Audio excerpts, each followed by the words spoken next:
Hello everyone, let's get our winter coats and take a trip to Montreal. Just kidding, this city warms my heart in a big way. But seriously, if you go in the winter, be prepared. This French/English-speaking city is partly Canadian, partly European, and entirely its own. This bustling melting pot of a city is a great escape for foodies and culture vultures. Here are some of my favorite things to eat in Montreal. You should know that you will find some of the best French food on this side of the Atlantic. You'll also find plenty of dishes that are completely Quebecois, like the poutine I covered in one of my written articles. But there is so much more to the city than that. For example, did you know that Montreal has some of the best kosher cuisine in North America? Montreal has long been a haven for Jewish immigrants, many of whom settled in the city's historic Mile End neighborhood, and the city has a few unique dishes to show for it. Montreal-style bagels differ from their New York counterparts in that they are finished in a wood-fired oven after being boiled.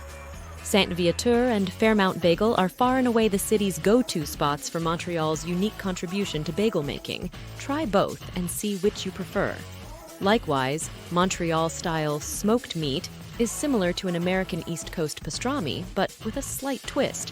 Whereas pastrami is typically cut from the more marbled navel area, smoked meat uses the entire brisket. The result is a looser, stringier take on pastrami. For decades, Schwartz's Deli has been the quintessential spot for smoked meat, but there are plenty of other great options as well. The somewhat newer Jerry smoked meat serves the classic dish in several imaginative ways, including over poutine. It doesn't get more Montreal than that. Montreal is also home to a sizable Arab-Canadian community, with many immigrants hailing from Lebanon, Morocco, and Algeria. One of my favorite spots was Darna Bistroquette, in the centrally located La Petite Patrie neighborhood. The North African menu features several vegan standouts, like roasted cauliflower with labna and oyster mushroom shawarma. I also loved Damas, a high-end Syrian restaurant cooking up creative takes on one of the world's oldest cuisines. This splurge-worthy restaurant features a 10-course tasting menu, so come hungry.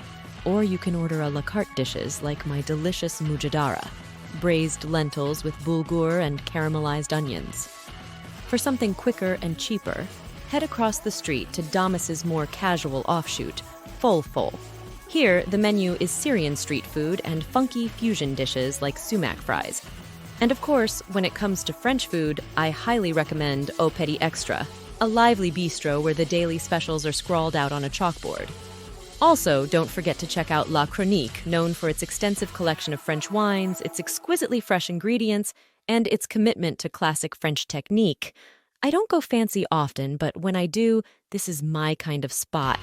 This very cosmopolitan yet proudly Quebecois city is brimming with a style, attitude, and cuisine that can't be replicated.